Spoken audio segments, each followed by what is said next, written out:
इस वक्त थाईलैंड में, और थाईलैंड में मैंने एक स्कूटी रेंट करी है। अक्सर ऐसा होता है कि हमारी स्कूटियाँ हम जब चलाते हैं रोड पर, तो किसी एक रीज़न की वजह से, किसी एक मिस्टेक की वजह से, किसी सामने वाले मिस्टेक की वजह से स्कूटी गिर जाती है और जाके ठुक जाती है, जिसकी वजह से हमारी गाड़ी के आगे का हैंडल का पोस्टर बिल्कुल बुरी तरह टेढ़ा हो जाता है। और उस सिचुएशन में हम बहुत ज़्यादा कंफ्यूज होते हैं कि आप अपनी मतलब किसी मैकेनिक के पास जाके उसमें ऐसा क्या ठीक करवाएं, क्या नया डलवाएं, क्या रिपेयर करवाएं, किस तरीके से उसकी कॉस्ट को कटिंग करवाएं और किस तरीके से हम अपनी कम कॉस्ट में इस स्कूटी को एकदम ओके कराएं। ऐसा इस वक्त मेरे साथ नहीं हुआ है, पर मेरे माइंड में थॉट आया तो मैंने सोचा आपके साथ शेयर जरूर किया जाए। तो स्टार्ट करते हैं इस वीडियो को और कंप्लीट डिटेल में समझते हैं। सबसे पहले मैं बताता हूँ आपको आगे का सस्पेंशन। जब भी हमारी आगे गाड़ी की स्कूटी ठुकती है तो हमारी मोटरसाइकिल या स्कूटी की दोनों में ही अप्लाई होती है चीज़ें जो मैं आपको बताऊंगा।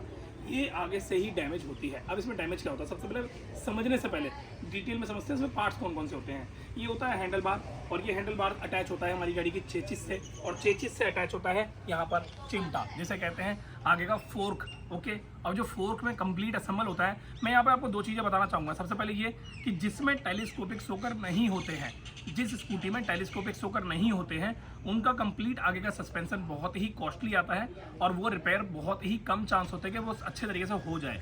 जिसमें टेलीस्कोपिक शॉकर होते हैं उसमें सिर्फ तीन चीज़ें आती हैं, एक शॉकर, लोवटी और अपट्टी, और अपट्टी में ही हैंडल इंक्लूड होता है। ओके, ये चीज़ आप ध्यान से समझना। अब अगर मान के चलो आपकी मोटरसाइकिल या स्कूटी में टेलीस्कोपिक शॉकर हैं, वैसे मोटरसाइकिल में तो नहीं होते हैं, टेलीस्कोपिक शॉकर ही होते हैं, बट स्कूटी में अगर टेलीस्कोपिक शॉकर दे रखे हैं और वो स्कूटी आगे से ठुक गई है, तो यहाँ पर आपको तीन चीज़ों में पैसे बहुत ही ज़्यादा मात्रा में बचा सकते हो। पहला, अगर आपकी स्कूटी का आगे का फोर्क बहुत ज़्यादा टेढ़ा हो गया है और ये जो शॉकर होते हैं इसकी रॉडें बहुत ज़्यादा टेढ़ी हो गई हैं, तो ईजी वे में आप किसी मैकेनिक पर जाके आगे की शॉकर की रोडों को सीधा करा सकते हो। बहुत ही सही तरीके से हाइड्रोलिक मशीन से इसकी रोडें सीधी हो जाती हैं। डिपेंड करता है वो खराद वाला जो सीधी कर रहा है रोड, उसको कितनी नॉलेज है, क्योंकि मशीन से रोड अच्छे तरीके से सीधी हो जाती है अगर वो ज़्यादा बैंड नहीं हुई है तो।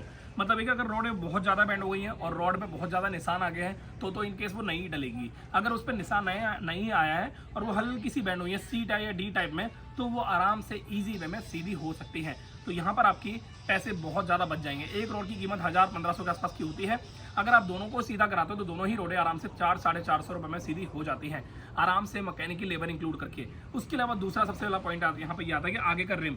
अगर आपकी गाड़ी में रिम है तो रिम अलाइनमेंट हो जाता है, और अगर आपकी गाड़ी में अलॉय व्हील है तो वो भी अलाइनमेंट हो जाता है। मुश्किल से 350-300 रुपये में आप आराम अलाइनमेंट करा सकते हो।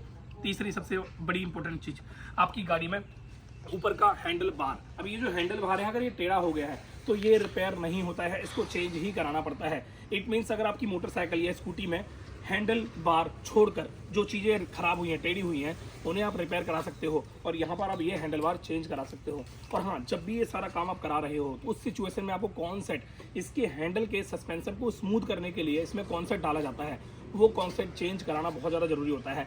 जब भी हमारी स्कूटी आगे से ठुकती है तो कॉन्सेट में बहुत ज़्यादा प्रेशर पड़ता है और उस प्रेशर के दौरान वो जो गोलियाँ होती हैं वो बहुत ज़्यादा कट जाती हैं, एक तरीके से एकदम ब्रेक आउट हो जाती है। वो जो कॉन होती है वो भी खराब हो जाती है। उस सिचुएशन में कॉन्सेट आपको नया डलवाना है, हैंडल बार आपको नया डलवाना है, और ये दो चीज़ों को साइड करते हुए आपको फोर्क आगे का रिपेयर करवाना है। आगे का जो अलॉय व्हील होता है अगर वो बैंड हो गया है तो वो आपको रिपेयर कराना है। बट अगर आप किसी सिचुएशन को ऐसा मैनेज कर रहे हो कि आप वहाँ से बस निकलना चाहते हो, कुछ भी नया नहीं डलवाना चाहते, तो हैंडल भी आप हल्का फुल्का सीधा किसी अच्छे मैकेनिक पे जाके करा सकते हो।